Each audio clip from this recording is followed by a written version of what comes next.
మాట మాట్లాడితే రాహుల్ గాంధీ మోడీ ఓట్చోర్ గద్దెచోర్ అంటున్నాడు. ఇన్నిసార్లు ఓట్చోర్ అంటున్నాడు కదా, ఓట్చోర్ చేశారు అని మీకు కన్ఫర్మ్ గా తెలిస్తే, ఓట్చోర్ చేశారు అని తెలిసిన వితిన్ 45 days లో మీరు ఎందుకు కంప్లైంట్ ఇవ్వలేదు? రాహుల్ గాంధీ మాత్రమే కాదు, కాంగ్రెస్ పార్టీ నాయకులు ఎవరైనా సరే ఎందుకు కంప్లైంట్ ఇవ్వట్లేదు?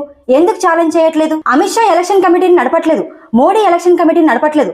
కరెక్ట్ గా మాట్లాడితే కాంగ్రెస్ పార్టీ హయాంలోనే ఎలక్షన్ కమిషనర్ ని ఎన్నుకునేది ఓన్లీ ప్రధానమంత్రి మాత్రమే. ఇప్పటికీ కూడా అది చట్టంలోనే ఉంది. ఇప్పుడు ప్రధానమంత్రి మోడీకి ఇది బెస్ట్ ఛాన్సే కదా. మరెందుకు ఆయన ఆ చట్టాన్ని మార్చి ఎలక్షన్ కమిషన్ ని ఎన్నుకునే బాధ్యత ప్రధానమంత్రికి ఉండొద్దు అని చెప్పాడు? 1950 నుండి మన్మోహన్ సింగ్ వరకు కూడా ప్రధానమంత్రి రికమెండ్ చేశారు ఎలక్షన్ కమిషనర్ ని. నవీన్ చావ్లాని అపాయింట్మెంట్ చేసిన వ్యక్తి ఎలక్షన్ కమిషనర్ గా ఎవరి చేత ఎన్నుకోబడ్డాడో తెలుసా?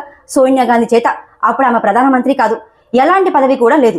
అయినా కూడా సోనియా గాంధీ ఒక ఎలక్షన్ కమిషనర్ ని నియమించింది. బీహార్ ఎలక్షన్ లో సీసీటీవీ ఫుటేజ్ చూపించట్లేదు, వీడియోస్ అన్ని 45 days లో డిలీట్ చేస్తున్నారు అంటున్నారు రాహుల్ గాంధీ గారు. కానీ ఎలక్షన్ రూల్ ప్రకారం ఎవరైనా సరే 45 రోజుల లోపల ఎలక్షన్ పిటిషన్ ఫైల్ చేయొచ్చు. ఒకవేళ 45 రోజుల తర్వాత ఎవరైనా సరే ఎలక్షన్ పిటిషన్ ఫైల్ చేయకపోతే ఆ వీడియోస్ డిలీట్ చేయొచ్చు. ఎందుకంటే వేరే వీడియోస్ కోసం డేటా కావాలి కాబట్టి. ఈ రూల్ తెచ్చింది ఎవరో తెలుసా? కాంగ్రెస్ పార్టీ, బీజేపీ పార్టీ కాదు. ఇందిరాగాంధీ ఎమర్జెన్సీ టైంలో అంటే 1971లో చట్టాన్ని మార్చేసింది.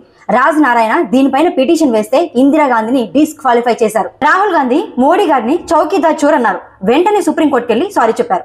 ఈవీఎంలు తెచ్చింది ఎవరు? రాజీవ్ గాంధీ గారు కదా. మరి ప్రియాంక గారు ఎందుకు వాటిని వద్దు అంటున్నారు? అంటే వాళ్ళ నాన్నగారు చేసింది తప్ప?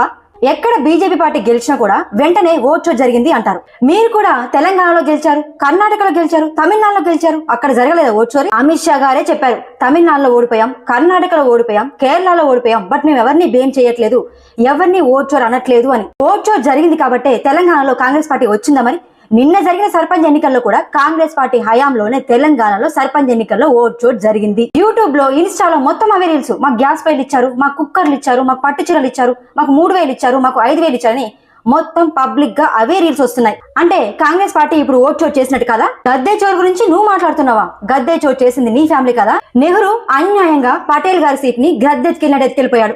మోడీ గద్దెచోర్ చేశాడు అనడానికి ప్రూఫ్ లేదు, కానీ నెహ్రూ గద్దెచోర్ చేశాడు అనడానికి దేశం నలుమూలలా ప్రతిస్పందించేలా పాకింది. మరి దీనికి సమాధానం ఏంటి?